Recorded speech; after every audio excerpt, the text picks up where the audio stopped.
Jadi kalau misalnya kulit yang terbakar itu atau misalnya karena paparan api atau benda kayak bahan kimia ya Mas ya. Kayak misalnya air keras misalnya. Nah, itu dia akan mengalami luka bakar atau seperti luka bakar. Jadi dia kayak melepuh ya Mas ya. Bisa sampai tingkatnya hanya dermis, lapisan luar saja, itu tingkatnya, atau dia sampai tingkat paling dalam yaitu epidermis atau di dermis ya. Nah, kalau dia sudah mohon maaf tingkat keparahannya sampai mohon maaf kulitnya rusak terus sampai ke otot. Nah, itu yang bisa membuat terjadinya scar ya. Jadi jaringannya itu mengeras karena nempel dia. Nah, nempel atau misalnya tangan nempel gitu ya. Nah, itu. Nah, ini tentu saja memerlukan penanganan yang khusus. Kita lihat dari grade-nya. Misalnya grade tingkat keparahannya, oh luka bakarnya cuma 10%. Oh, itu mungkin bisa. Kita hanya kayak rawat jalan. Tapi kalau sudah luka bakarnya itu misalnya mengenai organ yang vital di dalam tubuh kita, misalnya mata, kemudian organ-organ vital seperti daerah yang dia indera ya Mas ya, itu harus lebih cepat penanganannya. Karena bisa menyebabkan kayak kebutaan, kemudian dia bisa menyebabkan fungsi pendengarannya juga tidak terlalu baik kalau dia sampai masuk ke gendang telinga segala macam, ya itu. Kemudian kalau dia disiramkan mohon maaf daerah mulut bagaimana? Itu bisa juga terjadi mohon maaf pelengketan pada daerah mulut karena luka bakar. Tetapi kalau untuk mulut kan bisa dioperasi cepat ya, tapi kalau untuk mata segala macam itu agak susah karena bisa mengakibatkan kebutaan ya. Kemudian kalau misalnya sudah terjadi seperti itu, otomatis penanganannya harus cepat ya. Kalau dia sudah urgensi itu harus langsung dioperasi. Kayak misalnya udah 60 sampai 80% udah harus dilakukan tindakan operasi untuk menyelamatkan nyawa pasiennya tersebut. Jadi gini, kalau dia sudah kayak nempel atau misalnya sudah lama kasusnya, anggaplah sudah 1 bulan, otomatis sudah terjadi jaringan keloid ya Mas ya di situ. Otomatis ada jaringan yang keras. Nah, dengan jaringan keloid ini kita lihat tingkat keparahannya seperti apa. Kalau dia jaringan keloidnya sudah mengeras, otomatis kita harus suntik dulu Mas dengan suntik keloid sampai jaringan keloid ini lunak dan dia datar. Setelah datar baru kita bisa masukkan yang namanya the executive stem cell autologous, disuntikkan di daerah yang misalnya cekung ya Mas ya, atau misalnya yang sudah lunak jadi bekasnya itu. Tapi kalau lukanya baru, anggaplah dia habis selesai operasi 1 minggu masih basah. Nah, executive stem cell tadi sebenarnya bisa dioleskan ataupun disuntikkan sehingga itu menimbulkan kayak pencegahan keloidnya tidak terlalu parah. Kalau untuk executive stem cell semakin cepat penanggulangan suatu luka itu recovery-nya otomatis akan semakin bagus. Nah, semakin lambat artinya dibiarkan gitu seadanya, otomatis kan di situ ada kayak terjadi infeksi ya Mas ya, misalnya obatnya seadanya atau misalnya bahkan nggak diobatin nih, terus terpapar infeksi, artinya di situ ada luka baru lagi yang itu menimbulkan semakin lama semakin banyak bekasnya atau tingkat keloidnya akan semakin banyak. Nah, itu akan lebih susah Mas ngobatin karena perlu kombinasi artinya. Kalau untuk masih awal iya. Artinya misalnya lukanya masih basah mungkin iya mempercepat supaya bagus ya Mas ya. Tapi kalau ini kita berbicara misalnya lukanya hanya 10% ya Mas ya, hanya 10%. Kalau 80% tadi kita tetap harus surgery dulu baru stem cell. Tapi kalau lukanya udah 1 bulan setelahnya otomatis kan sudah kayak mungkin jarinya nempel. Nah, ini mau nggak mau direkonstruksi dulu baru di stem cell. Atau jaringannya misalnya daerah sini ada timbul kayak jaringan parut, keloid, otomatis suntik keloid dulu baru stem cell. Nah, seperti itu. Stem cell dia bisa berdiri sendiri asal tidak ada pemberat ya Mas ya. Artinya lukanya sedikit aja atau misalnya nggak terlalu berat, oke, dia bisa berdiri sendiri. Tapi kalau dia sudah mengalami tingkat scar kemudian keloidnya atau terjadi hal infeksi sekunder, stem cell harus dibantu dengan laser injeksi keloid atau antibiotik.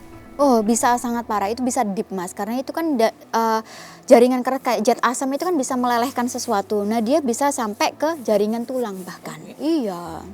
Jadi dia kalau misalnya maaf tidak langsung kan otomatis kalau kita kena kan langsung dikibas ya, mungkin jadi nggak terlalu ini ya. Jadi kalau misalnya makanya ada beberapa kasus kan mungkin sampai bola matanya harus dilepas karena dia bisa sampai deep Mas. Jet asam itu bisa melelehkan sesuatu. Langsung dia disiram awalnya itu kalau misalnya ya kita kan kadang panik ya Mas ya nggak tahu ya. Jadi jadi itu harus disiram dengan air mengalir ya supaya maksudnya zat-zat berbahaya itu cepat kayak diluruhkan ya. Jadi kemudian kita lihat tingkat berapa persen. Kalau dia sudah mohon maaf 50% udah sangat dan kena organ vital langsung bawa ke rumah sakit. Nggak ada cerita. Nggak ada cerita. langsung bawa ke rumah sakit terdekat tercepat ya. Sehingga apa? Karena kalau sudah penanganannya kalau di rumah sakit itu tidak hanya dengan air Mas, biasanya pakai natrium klorida. Jadi cairan infus dia. Kenapa kok pakai cairan infus, Dok? Karena cairan infus itu ke jaringan, dia tidak membuat jaringannya tidak cepat rusak Mas. Kalau di rumah kan mohon maaf yang ada kan kadang air mengalir ya, mau nggak mau itu supaya apa, jaringannya ini lebih tenang. Tapi kalau di rumah sakit dia biasanya dikompres natrium klorida dulu ya, habis itu dikompres dengan salep supaya jaringannya tidak rusak. Tapi kalau sudah banyak, sudah artinya sudah 50% ke atas, mau nggak mau dia juga harus diinfus karena itu bisa menyebabkan terjadinya dehidrasi segala macamnya atau shock bisa. Masih ada bekasnya Mas, karena tergantung dari tingkat keparahan. Ya, kalau misalnya mohon maaf ya Mas kena knalpot sedikit ya masih bisa lah Mas hilang ya Mas ya. Tapi kalau sudah mohon maaf dia deep ya, deep artinya sudah sampai ke jaringan otot, otomatis kan agak susah. Recovery pun mungkin bisa tapi kayak bisa pakai skin graft. Skin graft itu operasi plastik ya. Dan skin graft itu juga menimbulkan efek samping dari mungkin efek dari jahitannya. Tapi skin graft lebih efektif ya dibandingkan jadi nanti kita tinggal fokusnya menghilangkan luka operasinya saja. Aku enggak. Kalau di rumah tuh, di rumah deh apa yang harus kita lakukan? Kalau di rumah itu lebih kayak prinsipnya kalau kena api atau apa itu harus didinginkan atau dianu pakai air mengalir supaya bersih ya Mas ya. Iya benar. Kalau dikasih odol atau apa itu sebenarnya lebih ke pendingin ya Mas ya. Pokoknya prinsipnya adalah bagaimana setelah didinginkan itu tetap pasiennya harus membeli obat-obat topikal seperti mungkin bioplasenton seperti itu ya. Tidak bisa dibiarkan dikasih odol atau apa, apalagi kalau itu lukanya terbuka. Nah takutnya pasta gigi tadi malah menyebabkan reaksi infeksi atau reaksi inflamasi sekunder. Jadi dia akan melebar malahan. Jadi cukup bersihkan dengan air mineral nek saran saya, bukan air keran. Tapi kalau memang mohon maaf urgensi ya oke nggak apa-apa lah ya. Air keran kemudian langsung kita lihat tingkat keparahannya. Kalau kecil saja oke masih bisa ditahan, ke apotek sebentar beli bioplasenton seperti itu. Jadi untuk iya benar. Jadi kalau misalnya dia ternyata mohon maaf luka bakarnya udah derajat 30% aja Mas, 30% saran saya langsung bawa ke rumah sakit. Karena apa? Penanganannya itu lebih cepat. Jadi luka bakar yang tadi itu Mas, itu biasanya dibersihkan, setelah dibersihkan dikasih antibiotik. Nah, ditutup dengan antibiotik.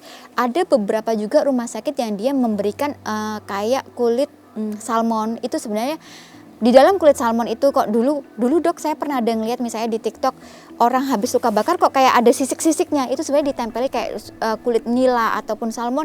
Karena di dalam kulit nila atau salmon itu ada mengandung growth factor sebenarnya. Nah, growth factor itu dia fungsinya adalah supaya jaringan luka tadi itu lebih cepat merapatnya dan jaringan lukanya itu cepat memperbaiki sel-selnya tadi supaya tidak terjadi keloidnya tidak terlalu banyak. Ya benar, karena this is safety dan cheap ya, artinya murah sebenarnya ya.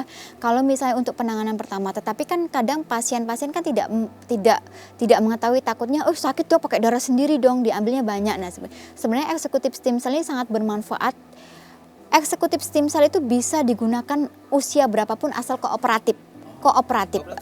Artinya gini, anaknya mau diambil darah misalnya gitu ya kan Mas. Kalau misalnya anaknya aja nggak mau diambil darah, kalau misalnya pada anak-anak biasanya untuk memperbaiki muka yang misalnya aknenya banyak gitu ya, itu bisa di laser yang nggak sakit dulu, baru eksekutif stem cell-nya dioleskan Mas pakai dermapen, itu lebih nyaman. Tapi apakah anaknya kooperatif diambil darah?